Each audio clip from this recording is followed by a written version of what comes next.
Hello, everyone, and welcome to the English Podcast. I'm your host, Mary. And I'm Alex. We are so glad you're here to learn English with us today. That's right. Today we have a very inspiring topic. We are going to talk all about dreams.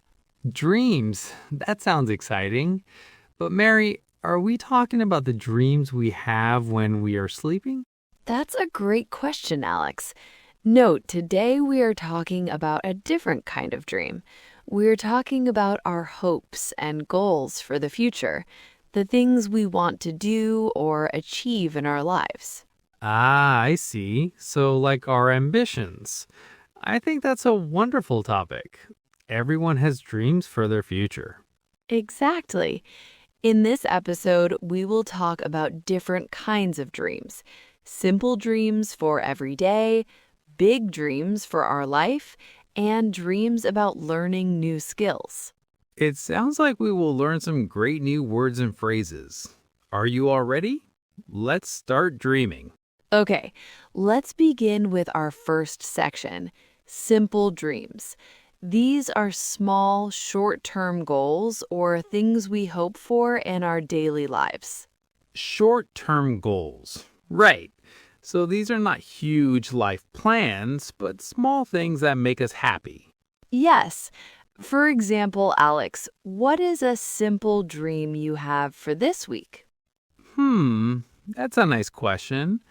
Well, I've had a busy week, so a simple dream I have is to have a relaxing weekend. I'm really looking forward to reading my book in the park. That sounds lovely.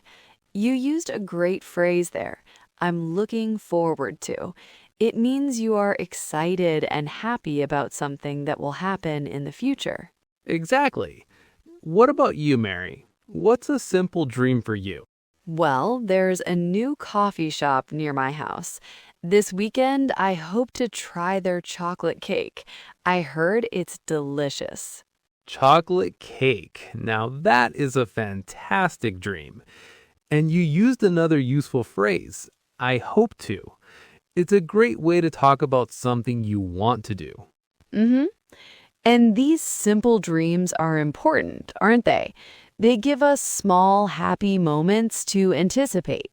To anticipate means to wait for something with excitement. Totally. A simple dream could be finishing a project or cooking a new recipe, or even just getting enough sleep. Yes. So for our listeners, a simple dream could be to understand this whole podcast episode. That is a wonderful short-term goal. Okay, that was fun. Now let's move to our second section, big dreams. These are also called long-term goals or ambitions. Right. An ambition is a strong desire to do or achieve something, usually something that needs a lot of hard work. It does. Mary, what was a big dream you had when you were a child? When I was a little girl, I dreamed of being an astronaut. I wanted to travel to the moon and see the stars up close.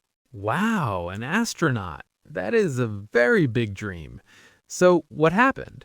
Well, as I got older, I realized my passion was for language and helping people, so my dream changed. But it was a wonderful dream to have. What about you, Alex? My lifelong dream has always been to travel the world. I've always wanted to see different cultures and meet people from all over. Lifelong dream. That's a beautiful phrase. It means a dream you've had for your whole life. And you used another one. I've always wanted to. That's perfect for talking about big ambitions. Mm-hmm. And with big dreams, you need a plan. It's not enough to just dream. You have to set a goal. And then you need to work towards it step by step. That's such an important point. Step by step. It means you take small actions, one after another, to reach your big goal. For your travel dream, a first step might be to save money. Exactly. A second step could be to decide which country to visit first. It's not always easy, and sometimes you face challenges, but the key is to never give up. Never give up. That is powerful advice. It means to keep trying, even when it's difficult. Big dreams require patience and hard work. But Alex, achieving a big dream isn't always a smooth journey. Sometimes we face challenges along the way. That's so true. It's important to remember that it's okay to face obstacles. An obstacle is something that makes it difficult to do something. For instance, if your dream is to run a marathon, an obstacle might be an injury. Right. So what do you do when you face an obstacle? It's important to stay positive and not get discouraged. Discouraged is when you lose confidence or enthusiasm. You can try to find a solution or a different way to reach your goal. Exactly. And it's also important to be flexible. Sometimes our dreams change, and that's okay. Maybe you discover a new passion or your priorities change. The important thing is to always have something you are aspiring to. Aspiring means directing your hopes or ambitions towards becoming a specific type of person. Okay, that brings us to our third section, skill-based dreams. This is about dreams of learning something new. This is a great one, especially for our listeners. I think for many people listening, their dream is to become fluent in English. Yes, to be fluent means to speak a language easily and well. And that is an amazing goal to have. What about you, Alex? Is there a skill you dream of learning? Oh, definitely. I'd love to learn how to cook Italian food. I dream of making the perfect pizza from scratch. Pizza. I'd love to learn how to is a perfect phrase for this. For me, I'd love to learn how to play the guitar. The guitar is cool. And for any skill, whether it's cooking, playing an instrument, or learning a language, there is one very important rule. What's that? Practice makes perfect. Ah, yes. Practice makes perfect. This is a famous saying. It means that if you practice something a lot, you will become very good at it. Right. So for our listeners, practicing English every day, even for just 10 minutes, will help them achieve their dream of becoming fluent. That's wonderful encouragement.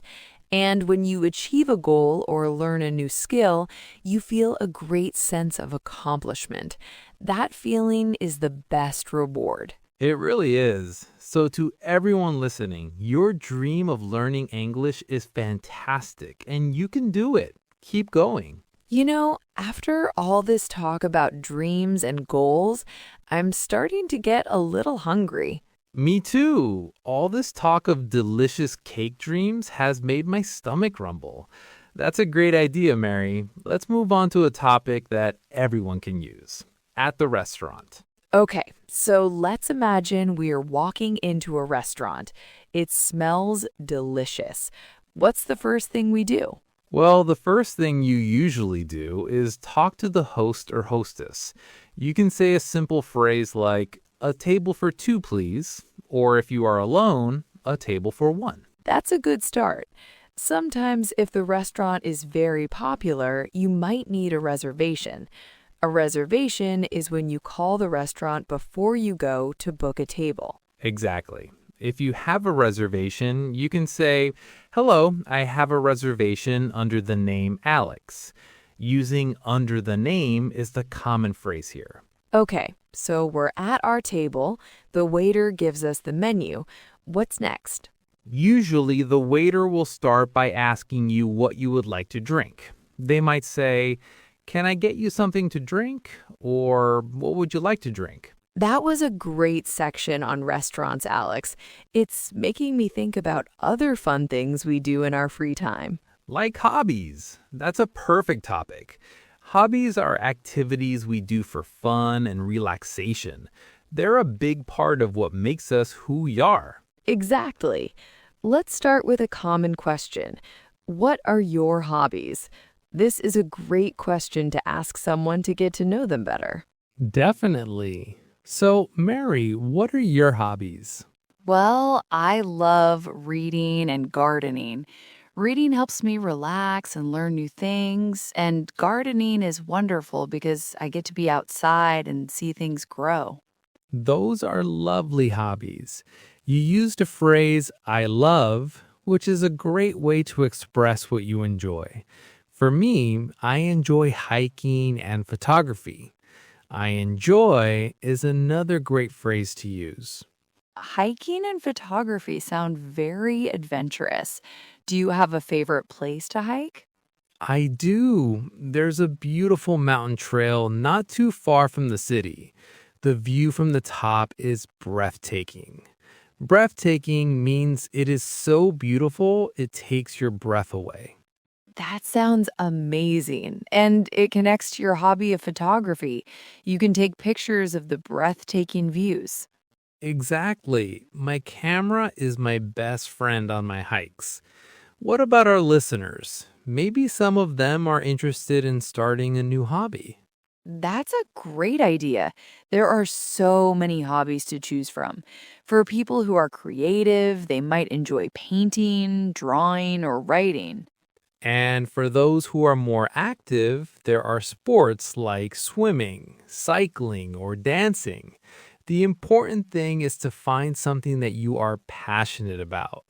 Passionate means you have a strong feeling of enthusiasm for something. That's the key.